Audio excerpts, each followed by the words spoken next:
Aiara, zer da Kutsatxuri? Kutsatxuri da ereki dugu landetxe bat, eta printzipio zuzenduko dugu banatutako gizon emakumeak bizitzeko edo lo egiteko behintzat zu bitarte baten hemen. Hau da, banantzen direnean, pixuren bat edo beste lekuren bat topatu bitartean, ez da? Hori da, printzipioz, izan daitezke hilabete bat, bi, hori joango ginateke ikusten. Kontratua, printzipioz asmoa da hilabeteka egitea. Bataz beste, zenbat eurotan hilabetea? 450 euro inguru edo.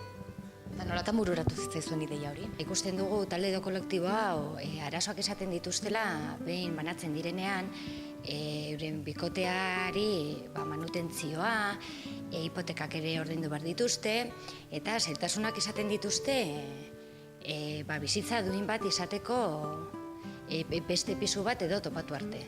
Ezagutzen ditugu kasuak errulotetan edo furgonetetan lo egiten dauzenak. Orduan gu, hau eskaini nahi diegu hemen egoteko. Zenbat pertsonantza lekua dago? 8 logela daude, logelak mota ezberdinetakoak dira, batzutan 3 pertsona sar daitezke, beste batzutan 2, guk imaginatzen dugu banaka etorriko direla edo, baina seme-alabak baldin badituzte, aukera izango dute bai eurek lo egiteko bertan, logela guztiak pribatuak dira bai, komun batekin, berogailua, telebista, wifia, eta hori izango dute bakoitza bere bakardadea.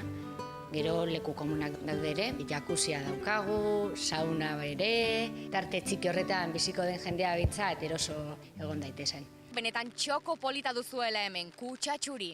Arakaldotik Liernia Gerrazabala, Euskal Herria zuzenean.